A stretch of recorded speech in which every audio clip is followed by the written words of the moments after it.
प्यारे बच्चों, मौसम बदल रहा है।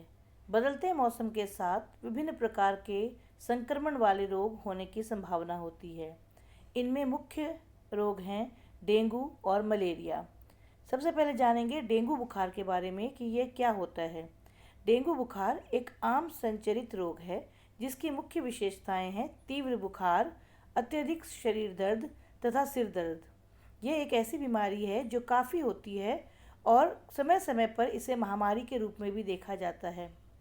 1996 में दिल्ली व उत्तर भारत के कुछ भागों में इसकी महामारी फैली थी।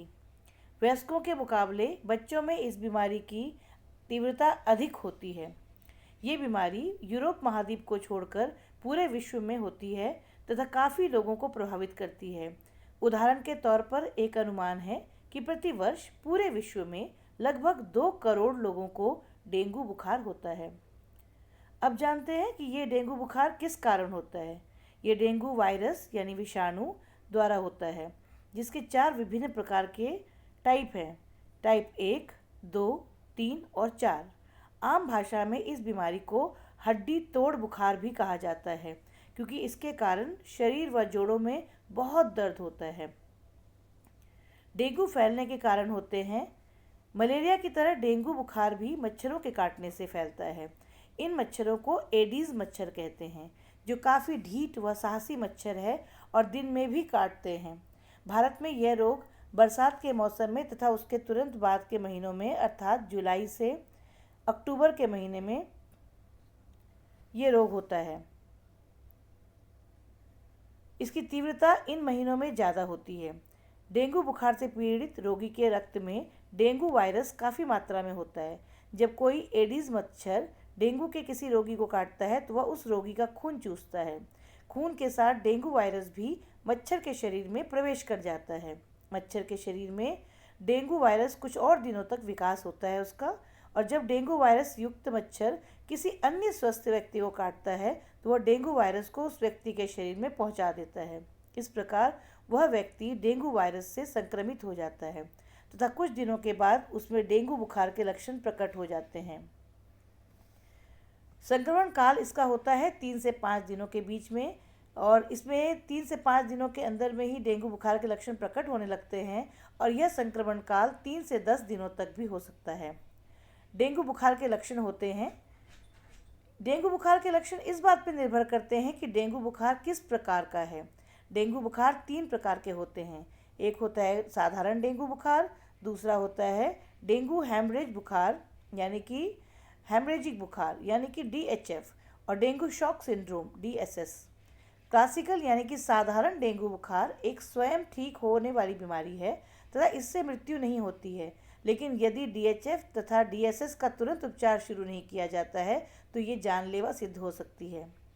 इसलिए यह पहचानना अत्यंत महत्वपूर्ण है कि साधारण डेंगू बुखार है या DHF या DSS।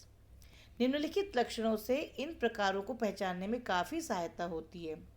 क्लासिकल यानी कि साधारण डेंगू बुखार ठंड लगने के साथ अचानक तेज बुखार चढ़ना, सिर मांसपेशियों के जोड़ों में दर्द होना, आँखों के पिछले भाग में दर्द होना तथा आँखों को दबाने या हिलाने से और भी बढ़ जाता है, अत्यधिक कमजोरी लगना, मुंह में सूखापन महसूस होना, भूख में बेहद कमी तथा जी मिचलाना, मुंह के स्वाद का खराब हो जाना, गले में दर्द होना। थोड़ी देर बाद रोगी बहुत ज़्यादा दुखी और बीमार महसूस करता है, शरीर पर लाल रंग के रेशे होना। साधारण यानी कि डेंगू बुखार में साधारण डेंगू बुखार की अवधि लगभग 5 से 7 दिन तक रहती है और रोगी ठीक हो जाता है। अधिकतर मामलों में रोगियों को साधारण डेंगू बुखार ही होता है। DHF रोग जो होता है डेंगू DHF, यह होता है डेंगू हेमरेजिक बुखार।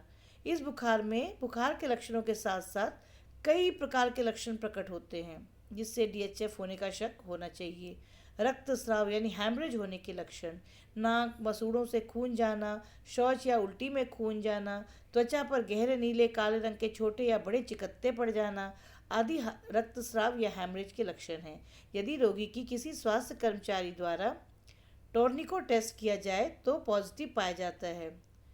प्रयोगशाला में कुछ रक्त परीक्षणों के आधार पर डीएचएफ के निदान की पुष्टि की जा सकती है। तीसरा जो रोग प्रकार होता है डेंगू का, वो है डेंगू शॉक सिंड्रोम यानी कि डीएसएस। इस प्रकार के डेंगू बुखार में डीएचएफ के ऊपर बताए गए लक्षणों के साथ साथ शॉक की अवस्था के कुछ लक्षण प्रकट होते हैं, जैसे रोगी अत्यधिक बेचैन हो जाता है और तेज बुखार के बावजूद भी उसकी त्वचा ठंडी महसूस होती है। रोगी धीरे धीरे होश खोने लगता है। यदि रोगी की नाड़ी देखी जाए तो वह तेज और कमजोर महसूस होती है। रोगी का रक्तचाप या ब्लड प्रेशर कम होने लगता है। इन सभी प्रकार के डेंगू के रोगों का उपचार भी पॉसिबल है। यदि रोगी को साधारण यानी डेंगू बुखार है, क्लासिकल यानी साधारण डेंगू बुखार है, तो उसका उपचार व देखभाल घर पर किया जा सकता है। क्योंकि यह स्वयं ठीक होने वाला रोग है, इसलिए इसके लिए आप घर पे ठीक करने के लिए आप कुछ अपनी जिम्मेदारी उठाते हुए कुछ सावधानियां बरतनी पड़ती हैं। जैसे स्वास्थ्य कर्मचारी की सलाह के अनुसार पैरासीटामोल की गोली या शरबत लेकर बुखार को कम रखा जा सकता है।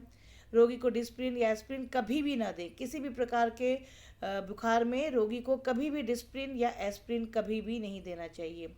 यदि बुखार 102 डिग्री फ़ारेनहाइट से अधिक है तो बुखार को कम करने के लिए हाइड्रोथेरेपी यानी कि पानी की पट्टी, जल की पट्टी जो डालते हैं, ठंडी पट्टी, उसका इस्तेमाल करें। सामान्य रूप से भोजन देना जारी रखें। बुखार की स्थिति में शरीर को और ज़्यादा भोजन की आवश्यकता होती है और रोगी को आराम करने देना चाहिए। डेंगू की रोकथाम सरल, सस्ती तथा बेहतर है। आवश्यकता है कि कुछ सामान्य उपाय बरतने की जरूरत है। एडिज मच्छरों का प्रजनन पनपना रोकना। एडिज मच्छरों के काटने से बचाओ। एडिज मच्छरों का प्रजनन रोकने के लिए उपाय हम इस प्रकार से कर सकते हैं कि खाली पड़े हुए बर्तन, टूटे हुए प्लास्टिक के बर्तन या किसी भी प्रकार का जो पात्र है उसमें पानी इकट्ठा ना होने दें। टूटी हुई बोतल होती है, टायर्स के टुकड़े होते हैं, डिब्बे होते हैं, इनमें जहाँ भी पानी ठहरता हो उनमें इकट्ठा ना होने दें।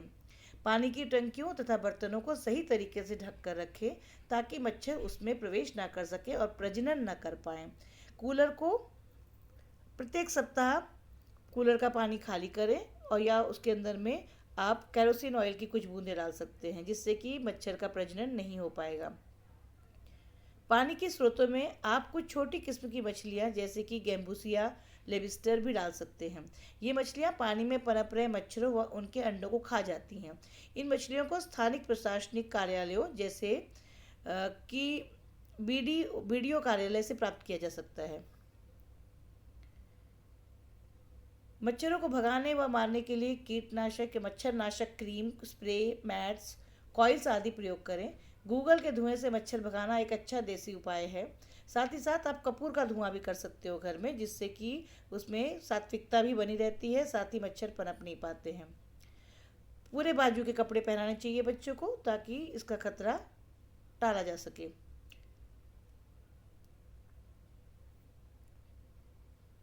यदि आपको लगता है कि आपके क्षेत्र में मच्छरों की संख्या में अधिक वृद्धि हो गई है या फिर बुखार से काफ़ी लोग ग्रसित हो रहे हैं, तो अपने स्थानीय स्वास्थ्य केंद्र, नगरपालिका या पंचायत केंद्र को अवश्य सूचना दें।